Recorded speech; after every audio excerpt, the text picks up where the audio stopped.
Alrighty, so we're starting chapter 22, and this is about World War II.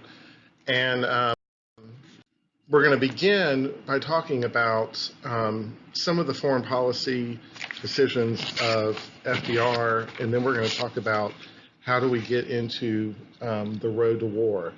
I want to skim over the road to war, which is talking a little bit about Germany, Italy, Russia, and how we get to the point that we get to, because that's hopefully you have some basis of that already. Um, but we'll talk more about that as we move forward. So FDR's new policy that he brings into office is this new good neighbor policy with Latin America. And the major tenets of it is basically non-intervention and non-interference. And if you remember, under Wilson and other presidents previous to Roosevelt, that was not America's policy prior to that. So in 1933, he pulls out of Nicaragua. 1934, he pulls the military out of Haiti. In 1934, he removes the military from Cuba, and he also repeals the Platt Amendment. That's a major, major step towards trying to fix the policy that the United States has had previously in the Americas. So you can see this is a major shift. He creates the Office of Coordinator of Inter-American Affairs in August of 1940. And he brings Nelson Rockefeller, who is one of the Rockefeller descendants from J.D. Rockefeller, in as the head of the office. But the main thing here is that the United States begins to look to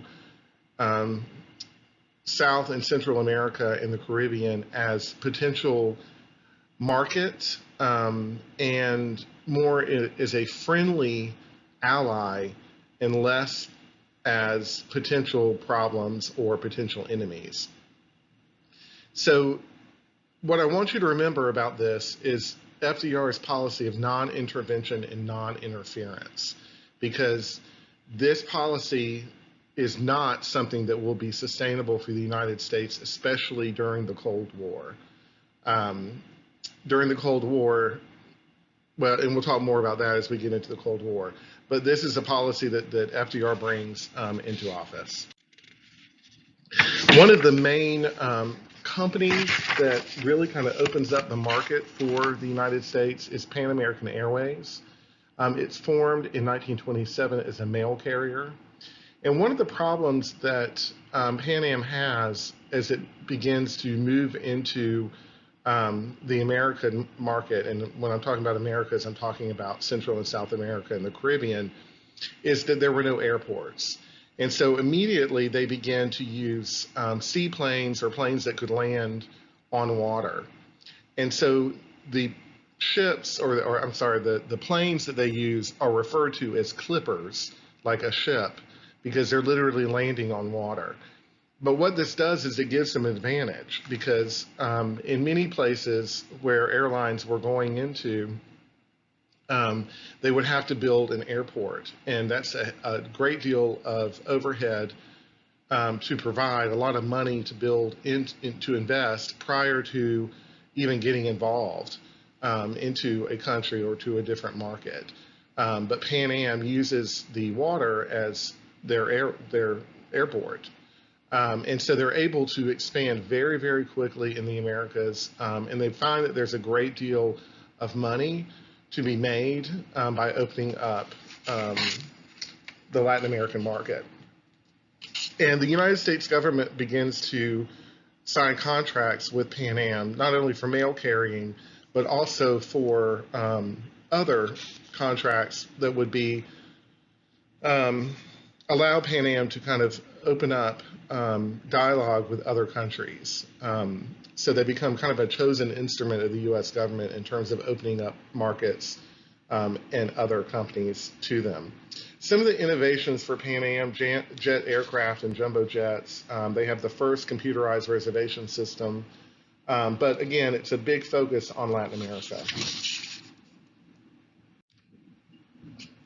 So we've talked about the reparations issue. I'm not going to get too drawn into this in terms of what each of these individual plans does, just because that will bore you to death. And frankly, I did that enough already.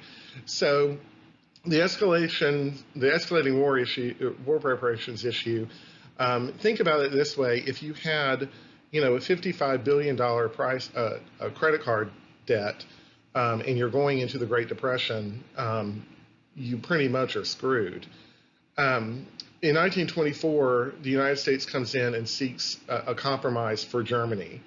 Now, this compromise has a number of strings attached to it. But basically, what they're trying to do is they're trying to get foreign troops out of the Ruhr Valley.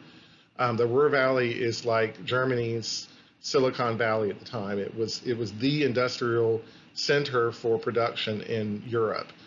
And so it was the source of a great deal of revenue for the German government. They had stopped paying the reparations, and so Belgium and France had come in and occupied the Ruhr Valley. And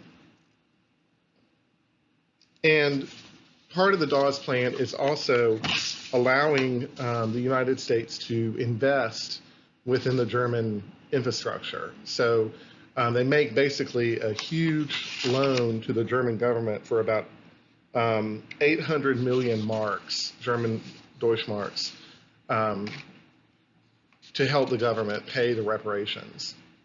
In 1930, as the Great Depression has already started sinking in, the Young Plan is one where it cuts the reparations even more for Germany, trying to give them a lifeline. Unfortunately, Congress cannot agree on it, and so the Young Plan doesn't actually come to fruition. So basically, the Germans are stuck because there are all these repercussions of them not paying the war reparations, but at the same time, they recognize that it's ruining their economy. And so in October of 1929, the German Reichstag presents what they call the Liberty Law for the first time for a vote. And this Liberty Law stated that there would be no money collected, no tax money, no tax revenue, nothing from the government that would ever pay anything for the reparations. And if you can imagine, in October of 1929, one of the big sponsors of this bill is the Nazi Party. So, of course, the Nazis are beginning to talk about the damage that the reparations have done, that they're basically enslaving the German population. You can kind of see that in the poster on the right, and that the Allies are the ones who are at fault for this. Germany is part of their economic problem is inflation, and so the value of one gold Deutschmark in paper Deutschmarks, you can see the inflation on the left-hand side, but it was almost to the point where the Deutschmarks were useless. So at one point during the day, you could go buy a loaf of bread, and it may cost you 300 Deutschmarks. By that afternoon, it could cost you 300 million Deutschmarks. That's how bad things were. And so these pictures that are here are people, the old man is probably going down to buy a loaf of bread. That's how bad inflation was. And then the kids would just play with Deutschmarks because they were just completely useless. So you can make a kite out of them. You could use them like building blocks as toys. And so Germany is in basically a complete economic mess. Italy, on the other hand, has what they call the Biennio Rosso, which are what they call the 2 red years. And they're red because of communist activity. So between 1919 and 1920, there are a number of strikes that are organized through labor unions, which are controlled by the Communist Party. And so the communists begin to get ridiculed for these strikes, and so they become the socialist, who ends up being led by Benito Mussolini, begins to take action against the communists, largely because he blames them for the economic problems that Italy's having. So you can see 1919, we have over 1,600 industrial strikes compared to 810 in 1913. 1919, more than 1 million workers are involved in strikes, three times the number in 1913. And in 1920, you have 1,800 industrial strikes. So there's obviously something going on with the economy. And of course, the Great Depression doesn't make anything better. But Mussolini is coming into Italy and coming to power prior to the Great Depression. So the problem is that we're coming out of a wartime economy, and the economy is not recovering in Italy. But of course, it will only be made worse by the fact that you've got the Great Depression coming in 1929. So in October of 1922, Mussolini launches what he calls his March on Rome, where he basically walks through Italy, and all of his followers are following him, and people are lining the streets cheering him on because he's seen as the hero of Italy, and that he's showing the communists who's boss. And so Mussolini ends up marching into Rome, and the king of Italy names him as the prime minister. And so he essentially gains control of the government through having this position of prime minister, very much like Hitler will do. And then in 1935, Italy, in a kind of show of force, crosses the Mediterranean and invades Abyssinia, which of course is modern-day Ethiopia. The joke is, of course, that Abyssinia was a semi-modern society, and Mussolini couldn't find anybody to defeat other than the Ethiopians. So I don't know if that's really true, but he does come in and invade Abyssinia. Ethiopia's leader, Haile Selassie, goes to the League of Nations and begs them to do something, and essentially Mussolini says, screw you, and just kind of ignores the League of Nations action. So fascism, as we know it, comes from Italy. This is a creation of Benito Mussolini. And it comes from the picture in the bottom right, which were the Roman fasces. And this was a bundle of rods tied together with an axe. And it was supposed to show strength in number, because you have all these rods, which the rods individually could be broken, but tied together, they were much stronger. And so it's kind of bringing this idea of unity, but then it's got the axe attached to it, which would be like a show of force. And so really the main tenets of fascism is this hyper-nationalism, this idea of this is our country. It's like patriotism on acid, that every aspect of your life should reflect positively on the nation. Of course, totalitarianism, there's not a lot of free thought going on within fascist Italy. You have the one-party state. There is no other party than the fascist party. You have this creation of a cult of personality. Mussolini was famous for going around shirtless because he thought he had this awesome virile body. But it was the idea that he was a man and almost like a god to the people of Italy. Very much a dictator. You have the building up of military resources, which is very similar to what we see in Nazi Germany, that it's all about military might, being able to protect yourself, but also, as we see with the invasion of Ethiopia, that you can go into a country and defeat them if you decide to invade them. You have some free enterprise, but mostly it's strong government regulation of the economy, especially when it comes to in industry and military resources. You don't have you have almost the government coming in and taking over the war material factories. And important to this also is class collaboration, which means your upper, middle, and lower class all realize where they are and that they accept their place. If you have the middle class trying to challenge the upper class, that's not going to help maintain the state. The state almost has to have a complicit attitude from all the citizens from top to bottom in order for it to function. Now, what happens when you don't have that? The government comes after its own citizens.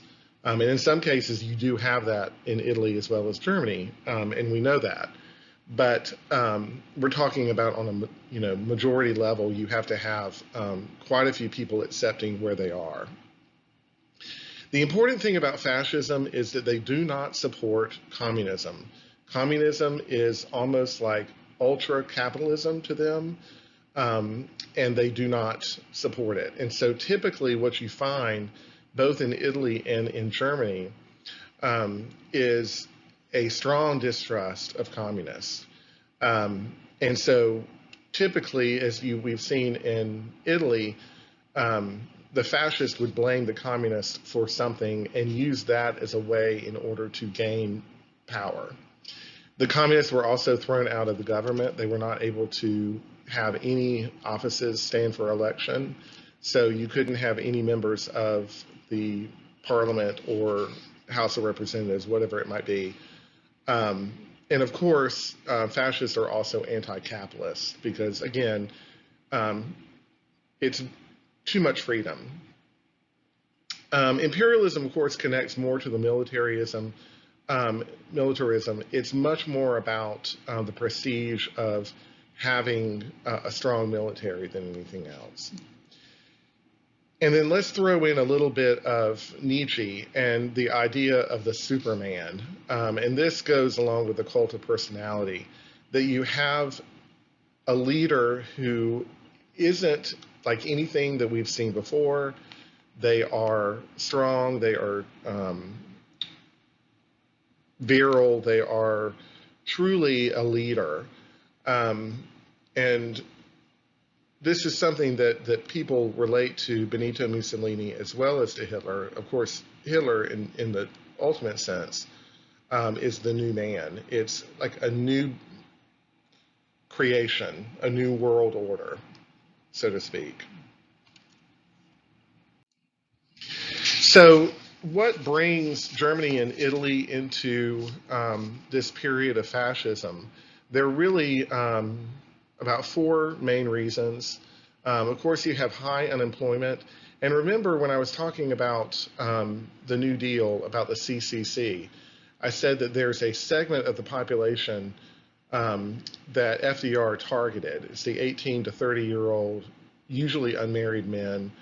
And he focused on them specifically, and it was a very smart thing to do. Well, the Nazis and the fascists attached to this young group of men as well. And they are entirely disheartened. They're the ones who are coming back from the war and can't find a job. They're the ones who are trying to start a family but can't afford it because they don't have work or the economy is in the tank. So there's a lot of anger and animosity towards the government. You have a destabilized government. Italy was destabilized because of all the strikes. Germany is destabilized because of the economic upheaval caused by the reparations. And you have this fear of communism. So remember, fascists don't like communists and vice versa. And so they're using this fear of communism that many average Italians and Germans feel to fuel their own propaganda. And not to be forgotten, but there is this issue of wounded national pride. Germany had the War Guilt Clause and the reparations from the Treaty of Versailles, which they feel like slighted the country of Germany, and they were treated unfairly. Italy also is ignored at the Treaty of Versailles. They fought on the side of the Allies, but the Allies would not let them sit at the table at the Treaty of Versailles, and so they were largely ignored. Um, Something to keep in mind, when Adolf Hitler invades France, one of the first things he does in Paris is he finds the rail car where the initial treaty was signed, or initial agreement was signed, and he blows it up. So you can't tell me that there's not a great deal of animosity about the whole treaty and the armistice together. So obviously the Treaty of Versailles was signed at Versailles, but there were initial agreements before that were not. So for the Soviet Union, we have 1928, Vladimir Lenin dies. This is pretty much a surprise.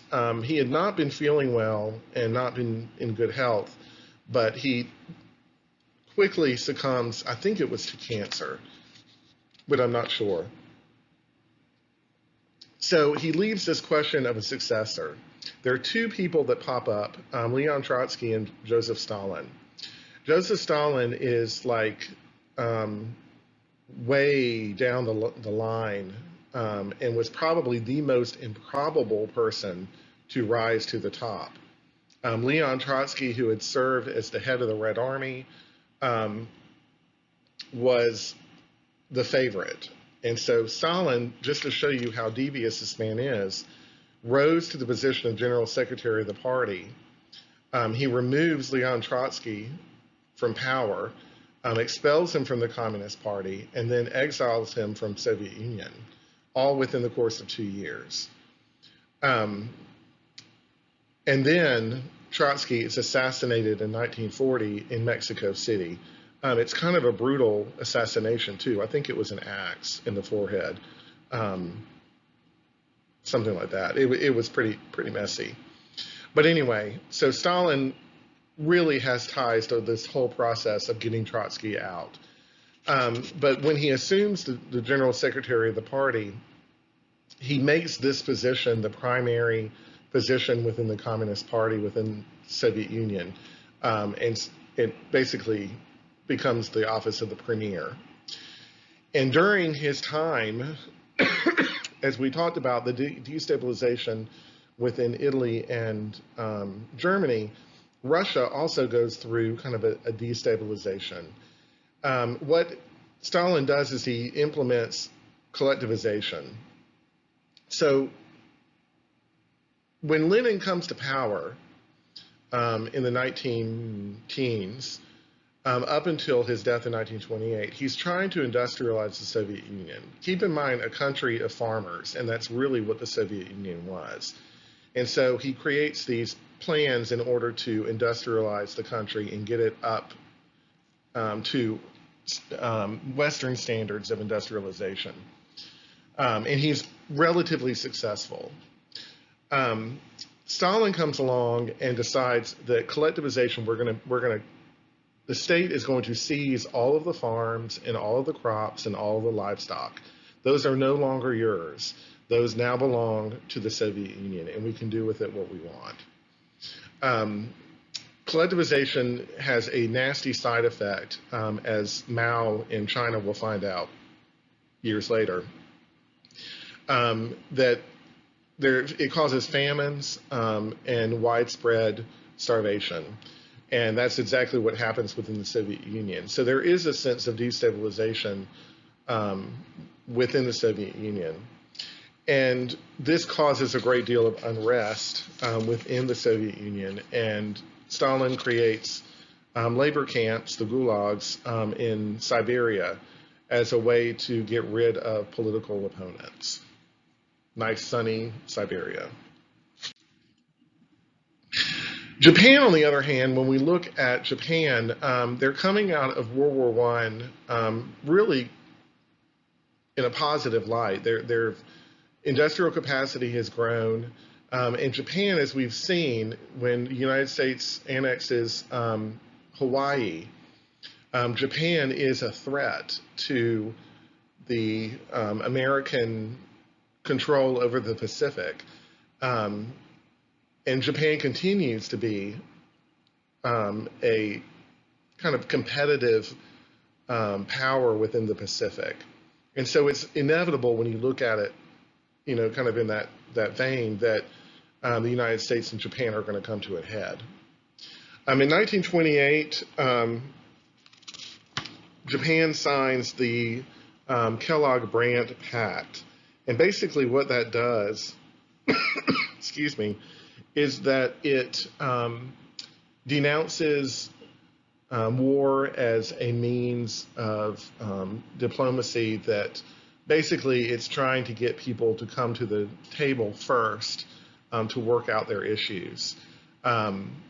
Japan signs it, but they pretty much ignore it, because about 3 years later, they invade Manchuria, which is between Korea and Russia, and then they go into Mongolia. And so they are looking more towards a expansionist agenda.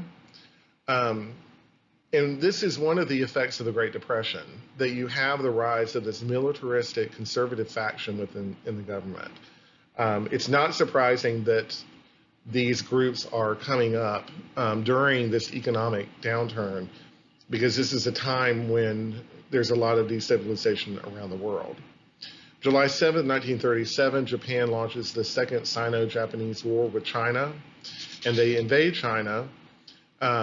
In that same year, they begin what they call the Rape of Nanjing, which is essentially a slaughtering of Chinese men and women and children and babies. It's widespread mass murder.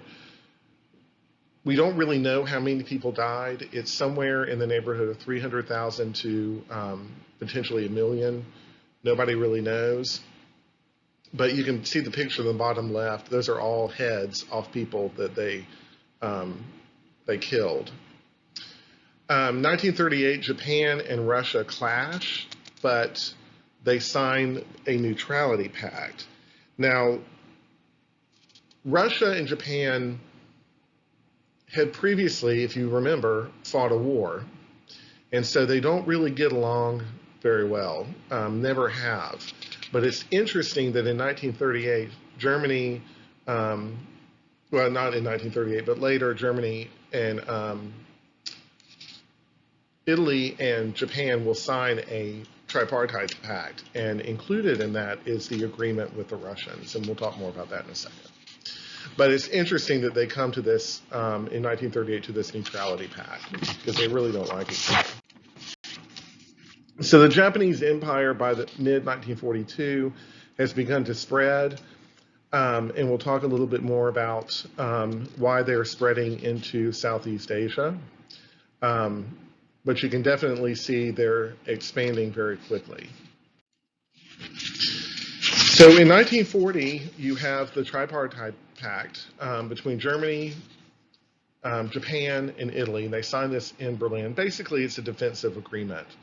But it recognizes Japan as the new order of Greater Asia. Later, you're going to have countries like Hungary, Romania, Bulgaria, Yugoslavia, and Slovakia sign it as well. But the pact is mainly aimed at the United States. And in it, I'm going to read a quote. Japan, Germany, and Italy agree to cooperate in their efforts. They further undertake to assist one another with all political, economic, and military means if one of the contracting powers is attacked by a power at present not involved in the European War or in the Chinese-Japanese conflict, which there's really only one big one, and that's the United States. So it's obvious that they're recognizing the United States at this point.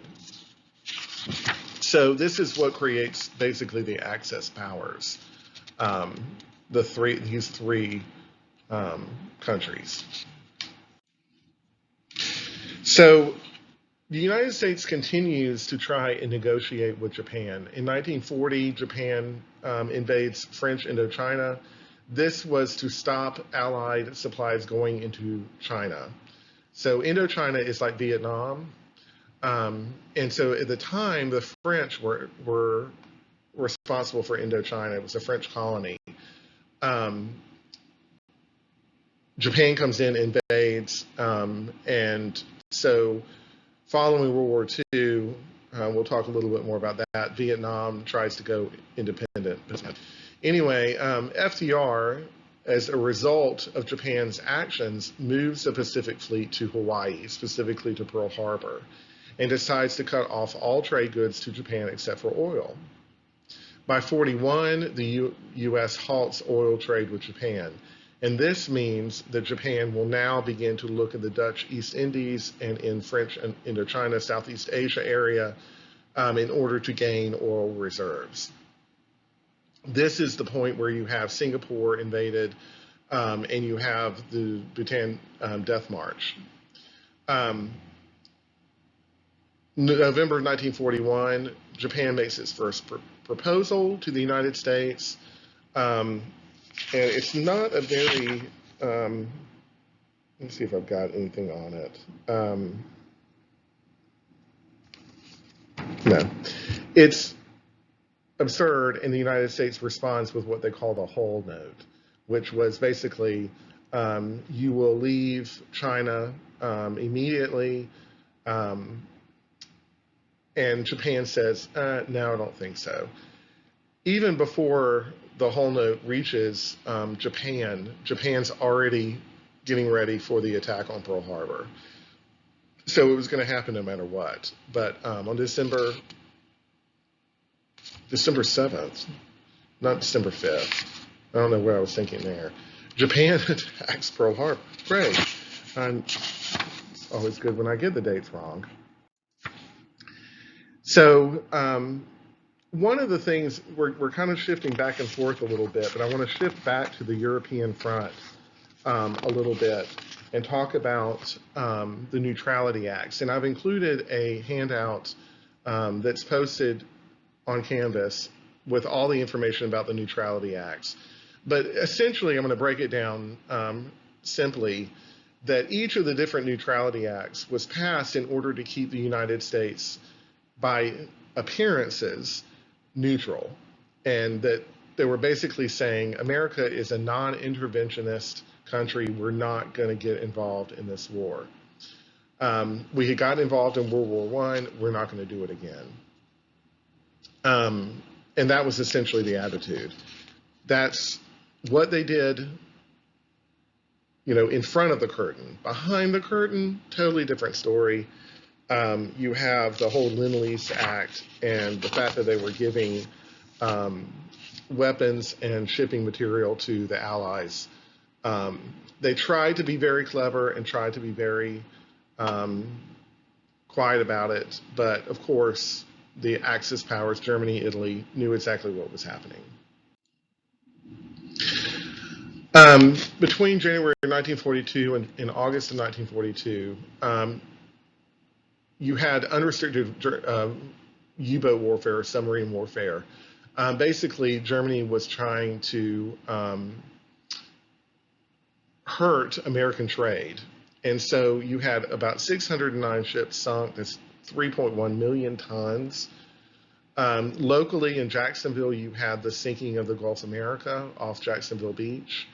And this was referred to by the U-boat captains as the second happy time.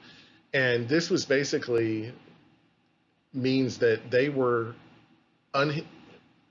uninhibited in terms of what they could and could not do. That the United States didn't have the Navy or the military to really do anything about this. In time, they would start having armed convoys. But at this point, we were still very unprepared in terms of knowing what to do. Incidentally, in terms of submarines, Operation Pastorius was an operation by some German spies where they landed. They were in a U-boat, they got a boat, and they rowed from the U-boat ashore around Ponte Vedra Beach.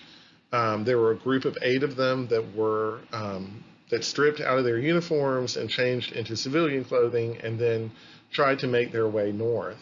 And what they were trying to do was they were trying to sabotage American railroads. There were certain railroad bridges and railroad connections that they had targeted to be blown up. One of the men actually goes to the FBI office and sits down and says, tells the receptionist or whoever's there that he wanted to turn himself in.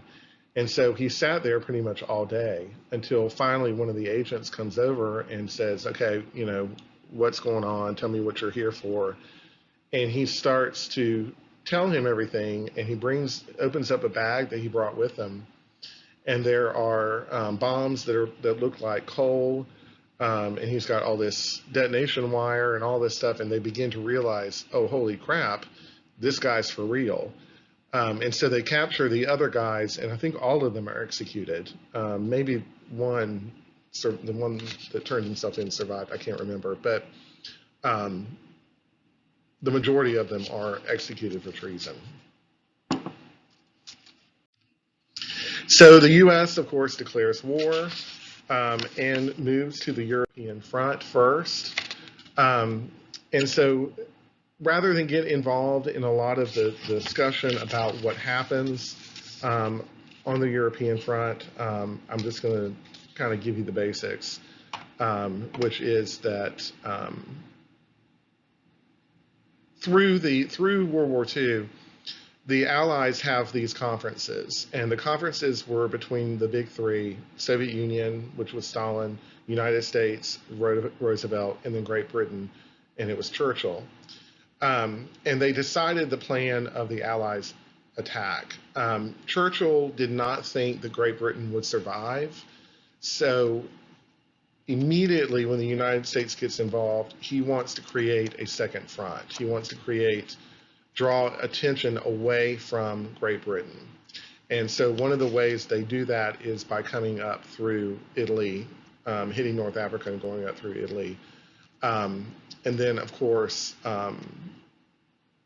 D-Day will happen next. But one of the things to remember, and I'm skipping over this, I don't mean to, is the fact that the Soviet Union signed an agreement with Germany early in the war, right before 1939 when Poland is invaded. And so when Germany invades Poland, the Soviet Union gets a portion of Poland in return. And so Soviet Union starts off the war as a German ally. It's only when Germany turns on Soviet Union, and I think it's Operation Barbarossa, where Hitler invades the Soviet Union, that the Soviets switch sides. So this is the Pacific Front with the major battles, of course, and island hopping, which was where the Allies had to basically go from one island to the next in order to conquer the islands, eventually hoping to get to Japan. It was a long and very destructive process. Lots of men died, and it was very difficult because the Japanese were very entrenched on a lot of these islands. So I mentioned the conferences, and there's also a handout on this as well, which will talk about the major conferences. But what I really want you to know is that the Atlantic Charter was signed between Roosevelt and Winston Churchill. And Roosevelt was very fearful about creating this kind of New World Order because he didn't believe that the Churchill would go along with some of it. In some cases they did, but in other cases they didn't. But it's really seen as the first document where it's depicting what would happen after World War II was over. The Potsdam Conference is when they actually decide that Japan must have an unconditional surrender before the war would end.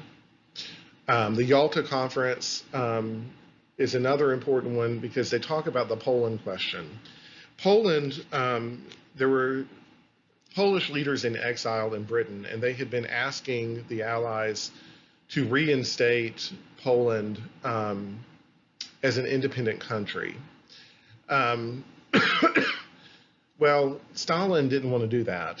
Stalin did not want that to happen. And so one of the things that comes out of this is that the Poland comes under the sphere of the Soviet Union. And of course, that means that they are pretty much considered like a colony of the Soviet Union. There's a great deal of animosity as well in terms of granting land to Poland. That there's actually not. Poland wanted more land than they were given at the conference, and so many of the Polish who had been fighting for the Allies felt very much betrayed. The Bretton Woods Conference is one in which they start the International Monetary Fund and the World Bank, which was kind of again, this idea of a new world order coming out of World War II. It was designed to help stimulate the economies of smaller countries as well as larger countries, and to provide economic stability in world trade. And then at the San Francisco conference, you have the creation of the United Nations. So check out the handout because that is important for you to recognize. African Americans in World War II, you had the 452nd Anti-Aircraft Battalion, who was very, very decorated. The 761st Tank Battalion, known as the Black Panthers, as well. Over and over again, we have African Americans who are serving in much larger numbers than we have seen in World War I, but with much of the same outcome, where you have a great deal of bravery and courage, and African Americans getting recognized for this. This is something that is different from what happens in World War I. World War I, they don't get a lot of recognition for it. World War II, they do. And you can take a look at this and see some of the awards and distinguished honors that they received. So one of the things to think about with World War II, is the idea of race. You have Germany in terms of its policy towards the Jews. Italy, of course, follows suit once they signed the agreement with Germany and the treaty with Germany. But then in terms of Japan, Japan was very much aware of race. They believed themselves to be the superior race within the Pacific sphere. Koreans were the next under them, and then everybody else was just kind of riffraff. And so when the Japanese soldiers began to move into territories around the Pacific, they would kidnap and take young women, and they would become what they called comfort women. And this is a new kind of atrocity coming out of World War II that people are beginning to talk about. And that is the sexual violence of the Japanese soldiers towards these women. Japanese men preferred Korean women, and so many Korean women, unfortunately, served as comfort women. Of course, they did not have a choice. And in many cases, when they went back home after the war, their communities shunned them. So not only were they victims of sexual violence, they were also ostracized by their communities because they had had sex with Japanese soldiers. And so for some reason, they were seen as kind of complicit in this process. So World War II brings the issue of race really to the forefront. If you think about the United States, African Americans serving in the military, but also you have Japanese who are now in internment camps. It pops up in almost every location. And these are actual flyers. The one on the left, the fight between two races, is one that the Japanese would release flyers from the air over places where they knew African American soldiers had been positioned. And so it talks about a Negro youth was lynched in Detroit, Michigan on March 12th. um, having raped a white girl, all of that stuff. His innocence was made clear, but all of this. Why are you fighting for these white people who are going to um, who would be willing to kill you in a heartbeat? Um, come back to us. Here's all you have to do. You just come. You have a white flag and you show this ticket, and you can walk right into our base and surrender. Um, so these were ways in which they were using race as a way to encourage soldiers to surrender. You have the Tuskegee Airmen. You have who were one of the most famous group of airmen in World War II. You have the story of Dory Miller, who was a cook above or below decks during Pearl Harbor, and during the attack, he comes up from below deck and he starts firing an anti-aircraft gun, taking many of the planes with him. African Americans in the Navy were not allowed to serve in combat; they were only below decks, and so Dory Miller becomes this kind of hero for African Americans who are looking for a role in combat or officer status as well. As I was mentioning with the Japanese Americans, the Issei generation is the generation of Japanese American or Japanese men who immigrated to the United States. The Nisei are their children. And the Nisei generation are Japanese Americans who served in World War II. You have the 44nd Regimental Combat Team, which is the most decorated unit in the United States history. Good Lord. You have the 100th Infantry Battalion, the only infantry unit in the United States Army Reserve that is composed mostly of the former members of the Hawaii Army National Guard. And these were all volunteer-based men who wanted to serve. They were forced to serve in the European front. They were not allowed to fight on the Japanese front. So there was a feeling that they would surrender or defect to the enemy. But definitely prove themselves in battle. You have Victory in Europe Day, May 8th, 1945. Adolf Hitler commits suicide on April 30th. Karl Dönitz becomes the Reich president. He becomes the representative of the German government, which flees from Berlin to Flensburg. And so they form a government in Flensburg. And that is who ends up signing the surrender documents. The Berlin Declaration is basically establishing control by the Allied powers, and they assume authority and power over Germany. And so the Allied Control Council stays in power until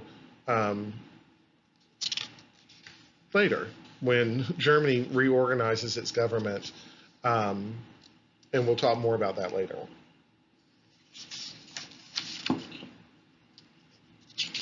So winding up the war, the question was, what were they going to do in order to conquer Japan? And so one of the plans, of course, was the planned invasion of Japan. And these are two maps that kind of show you roughly what the numbers they were looking at in terms of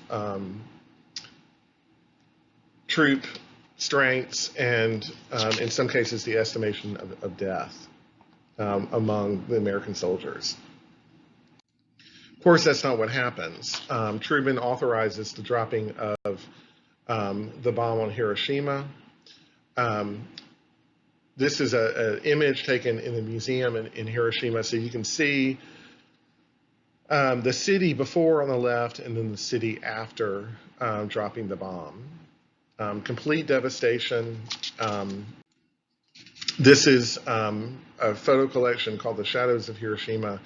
These are actual imprints of people. The people vaporized when the bomb dropped, but it created a shadow, and that's all that's left of these people. So you see on the left, there's a ladder and there's a man standing by the ladder. all of that was vaporized, but the only thing that's left is this shadow on the wall. Same thing with the picture of the steps. There was a person standing there that just literally vaporized, and a little girl playing jump rope. So in the scheme of things, of course, the atomic bombs, we drop another on Nagasaki, probably brought Japan to its knees, but at the same time, it unleashes, this incredible power that we are still dealing with today. Many argue that Nagasaki was the first start of the Cold War, because if we drop just one on Hiroshima, and Truman does tell Stalin that they have a new weapon. He doesn't tell him what it is. He just says that there's a weapon that they're working on, and they will potentially use. And of course, they don't share that technology with Russia. Of course, Russia gets it, but Nagasaki is one of the ways in which the United States tries to trick the Soviet Union into believing that they have more than one weapon. They only had a handful of them. But if you drop just one, then people think, oh, well, you just have one. But if you drop two, then there's a question of, okay, well, they've got more than one. How many more do they have? And so, there's that argument among historians that this is really the beginning, that Nagasaki was done in order to show the Russians that we had this superior technology.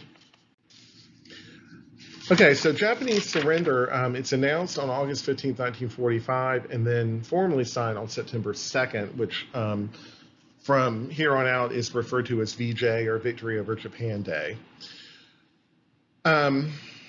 Really, even after Hiroshima, Japan's Supreme Council couldn't decide whether to surrender or not. And so the emperor steps in and says, it's the end of the war, we need to end it, we need to let this go, basically. Please abide by my wishes, and let them know that we will be surrendering. And so, of course, on August 15th, 1945, they do that. There's a meeting in Manila on August 19th where the Japanese officials and Douglas MacArthur sit down and work out the deal. The occupation of Japan begins on August 28th, and MacArthur arrives in Tokyo Bay on August 30th. MacArthur instructs the Allies to do three things: basically not to assault the Japanese people in any way, shape, or form, so be respectful of the Japanese people, and Allied personnel were not allowed to eat Japanese food because Japan was still, it had been blockaded, and they did not have a lot of food and a lot of resources. And so this was a way in order to prevent them from being further humiliated. And also, he wanted to make sure that the rising sun flag of the empire was not to be flown. So the formal surrender took place at 9 a.m., and you can see the picture down the bottom left. If you look behind MacArthur, there's a flag.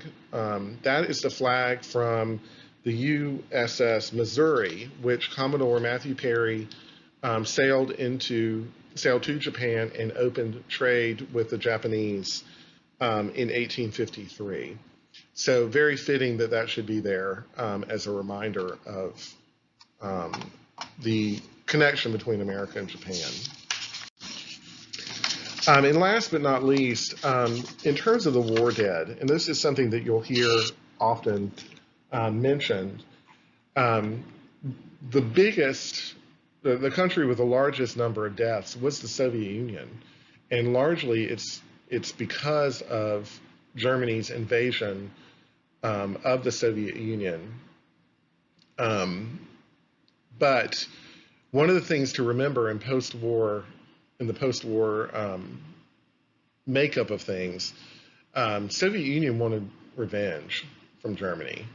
So when they're dealing with the surrenders and with all of the treaties and all of that stuff, Soviet Union really wanted to hit Germany hard. And so that kind of sets us up for the discussion of the Cold War.